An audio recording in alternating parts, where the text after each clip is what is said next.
छत्रपती शिवाजी महाराज की जय किंवा छत्रपती संभाजी महाराज की जय, हर हर महादेव असा जय जयकार ऐकल्यानंतर अंगावर काटा उभा राहतो।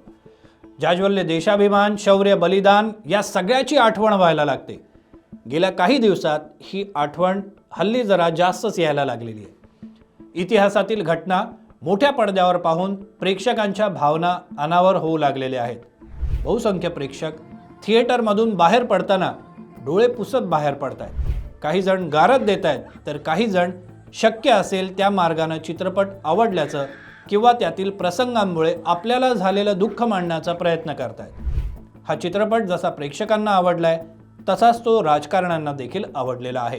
जय भवानी, नमो पार्वती पतये, हर हर महादेव। नमस्कार, मी श्रीरंग खरे। महाराष्ट्र राज्याच्या अर्थसंकल्पीय अधिवेशनामध्ये अनेक मुद्दे गाजले। धनंजय मुंडे यांचा राजीनामाही याच काळात झाला।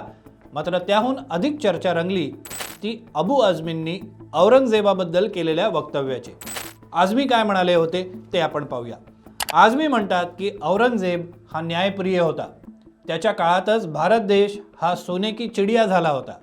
औरंगजेब हा क्रूर शासक नव्हता। औरंगजेबाची लढाई ही धर्मासाठी नव्हती, तर ती सत्तेसाठीची लढाई होती। ही लढाई हिंदू मुस्लिम अशीही नव्हती।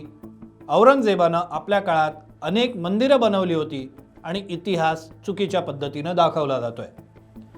मुळात प्रश्न हा आहे की आझमींनी हे विधान आत्ताच का केलं? लॉजिक साधं आहे। छावा चित्रपटामुळे निर्माण झालेल्या वातावरणामुळे।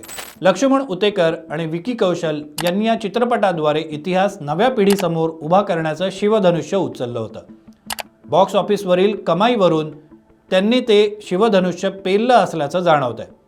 औरंगजेब हा क्रूर शासक होता हे आजवर आपल्याला शालेय जीवनापासून शिकवण्यात आलेलं आहे। त्याने छत्रपती संभाजी महाराजांवर केलेले अत्याचार किती भयंकर होते याची ओळख अनेकांना छावा चित्रपटाद्वारे नव्यानं झाली। साहजिकच आहे की त्यामुळे त्यांच्या भावना तीव्र आहेत। सत्ताधाऱ्यांच्याही तशा भावना तीव्र झालेल्या आहेत। त्यामुळे त्यांनी तत्काळ आझमींचं निलंबन केलं। एकेकाळी समाजवादी पक्ष हा महाविकास आघाडीचा भाग होता। मात्र विधानसभा निवडणुकीपूर्वी समाजवादी पक्षानं मवियापासून फारकत घेतली।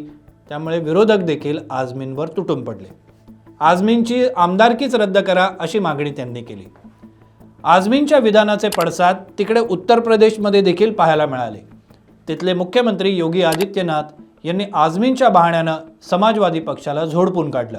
घोषणा करो ना, उस कमबख्त को निकालो पार्टी से और उसको एक बार यूपी भेज दीजिए, बाकी उपचार हम अपने आप करवा लेंगे। जो व्यक्ति छत्रपति शिवाजी महाराज की परंपरा पर गौरव की अनुभूति करने की बजाय लज्जा महसूस कर रहा हो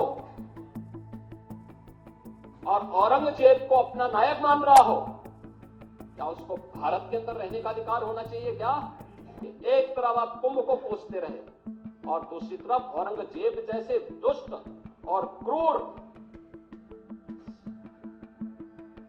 धर्मान मंदिरों को तोड़ने वाले व्यक्ति को, भारत की आस्था को निर्ममता के साथ रौंदने का कार्य करने वाले व्यक्ति को महिमामंडन करते हो। आखिर कौन सी नस ऐसी आपकी दबी हुई है कि आप लोग अपने उस व्यक्ति पर, उस विधायक पर नियंत्रण नहीं कर पा रहे हैं? मग आला अर्थसंकल्प। अर्थसंकल्प वाचत असतानाच अजित पवारांनी मध्येच छत्रपती संभाजी महाराज की जय अशी घोषणा दिली। छत्रपती संभाजी महाराज की। याच अर्थसंकल्पात त्यांनी जिथे संभाजी महाराजांना पकडलं त्या ठिकाणी स्मारक उभारण्याचा निर्णय जाहीर केला। त्यांनी तुळापूर इथे समाधी स्थळाचं आणि वढू येथे स्मारकाचं काम प्रगतीपथावर असल्याचंही जाहीर केलं।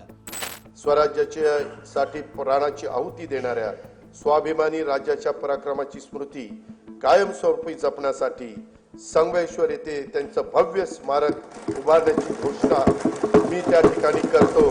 जून 2024 मध्ये अर्थमंत्री अजित पवारांनी राज्याचा अंतरिम अर्थसंकल्प सादर केला होता। मार्च 2025 मध्ये अजितदादांनी जसा राष्ट्रपुरुषांसोबत छत्रपती संभाजी महाराजांचा उल्लेख केला तसा अंतरिम अर्थसंकल्पात केला नव्हता। किंबहुना त्यावेळी त्यांनी संत श्रेष्ठ तुकाराम महाराजांचा उल्लेख सोडता अन्य कोणाचाही उल्लेख अर्थसंकल्पाच्या वाचनाची सुरुवात करताना केला नव्हता. त्या अर्थसंकल्पाच्या व्हिडिओची लिंक आपल्याला डिस्क्रिप्शनमध्ये देण्यात आलेली आहे. छत्रपती शिवाजी महाराजांबद्दल जितका आदर आणि प्रेम महाराष्ट्रातील जनतेला आहे, तितकंच प्रेम छत्रपती संभाजी महाराजांवर देखील जनता करते. संभाजी राजांचा औरंगजेबानं धर्मपरिवर्तन करण्यासाठी तयार नसल्यानं अनन्वित छळ केला आणि नंतर त्यांचे प्राण घेतले. छावा चित्रपटामध्ये हा प्रसंग पाहिल्यानंतर अनेकांना रडू येतं.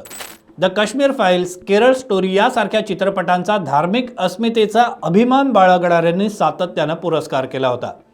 तीच रीत छावा चित्रपटाबाबतही दिसते आहे आणि यामुळेच इतिहासातील घटना आणि त्यावरून झडणारे राजकीय वाद हे उफाळून आलेले दिसतात.